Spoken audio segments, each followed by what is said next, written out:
ನಾವಿವತ್ತು ಹೋಗ್ತಾ ಇರೋದು ಯಾರ ಮನೆ ಗೊತ್ತಾ? ಆನೆ ಬಂತುಂದಾನೆ. ಹೋಗಿ ಹೋಗಿ ಮನೆಗೆ ಹೋಗಿ ಹಾಂ ಹೇಳಿದ್ದೀನಿ ಸರ್. ನಾನು. ಹಾಂ ಸರ್.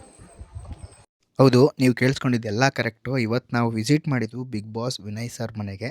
ಅವ್ರದ್ದೊಂದು ಹಸ್ಕಿ ಟ್ರೈನ್ ಮಾಡ್ಕೊಂಡು ಕೊಡಬೇಕಾಗಿತ್ತು. ತುಂಬಾ ಎಕ್ಸೈಟ್ಮೆಂಟ್ ಇರೋವಂಥ ಡಾಗು. ಅದಾದಮೇಲೆ ಒಂದು ಸ್ವಲ್ಪ ಸೀರಿಯಸ್ ಬೈಟ್ ಕೂಡ ಮಾಡ್ತಾಯಿತ್ತು.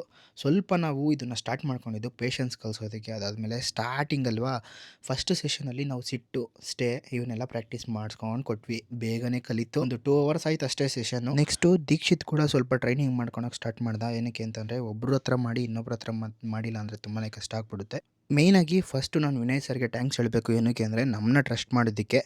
ಸೀರಿಯಸ್ ಬೈಟ್ ಅಂತ ಹೇಳಿದ್ನಲ್ಲ, ಅದು ಹೇಗಿರುತ್ತೆ ಅಂತ ನೋಡಿ ಹೀಗಿತ್ತು. ಪಾಪ ದೀಕ್ಷಿತ್ಗೆ ಸಡನ್ನಾಗಿ ಕಚ್ಚಿಬಿಡ್ತು. ಪ್ರೆಪ್ ಹಾಕ್ಸಿರೋದ್ರಿಂದ ಯಾವುದೇ ರೀತಿ ಪ್ರಾಬ್ಲಮ್ ಇಲ್ಲ. ಪ್ರೀ ಎಕ್ಸ್ಪೋಜರ್ ಎಲ್ಲ ತೊಗೊಳ್ಳಿ, ಮನೇಲಿ ಸಾಕಿದರೆ ನಾಯಿಗಳ್ನ. ಮೇಯ್ನಾಗಿ ಅವ್ರ ಬಗ್ಗೆ ಹೇಳಬೇಕು ಅಂತಂದರೆ ತುಂಬಾ ಚೆನ್ನಾಗಿ ಮಾತಾಡ್ಸಿದ್ರು. ಫಸ್ಟ್ ಆಫ್ ಆಲ್ ಭಯ ಇತ್ತು, ತುಂಬಾ ಭಯ ಇತ್ತು. ಹೇಗೆ ಮಾತಾಡ್ಸ್ತಾರೋ ಏನು ಕಥೆನೋ ಅಂತ. ಮೇಡಮ್ ಕೂಡ ಚೆನ್ನಾಗಿ ಮಾತಾಡ್ಸಿದ್ರು, ಸರ್ ಕೂಡ ಚೆನ್ನಾಗಿ ಮಾತಾಡ್ಸಿದ್ರು. ನೆಕ್ಸ್ಟ್ ಒಂದು 7 or 8 ಸೆಷನ್ಸ್ ಇರುತ್ತೆ. ಅದ್ರ ಬಗ್ಗೆ ಕಂಪ್ಲೀಟ್ ನೆಕ್ಸ್ಟ್ ಬರುತ್ತೆ. ಅಲ್ಲಿವರೆಗೂ ವೆಯ್ಟ್ ಮಾಡಿ ಅಂತ ಹೇಳ್ತಾ, ನೀವೇನಾದರೂ ಫಸ್ಟ್ ಟೈಮ್ ಬಂದಿದ್ರೆ ಫಸ್ಟ್ ಫಾಲೋ ಮಾಡ್ಕೊಳ್ಳಿ ಮತ್ತು ನಿಮ್ಮ ಪೆಟ್ಸ್ ಹಾಕಿರೋಂಥ ಫ್ರೆಂಡ್ಸ್ಗೆ ಶೇರ್ ಮಾಡಿ.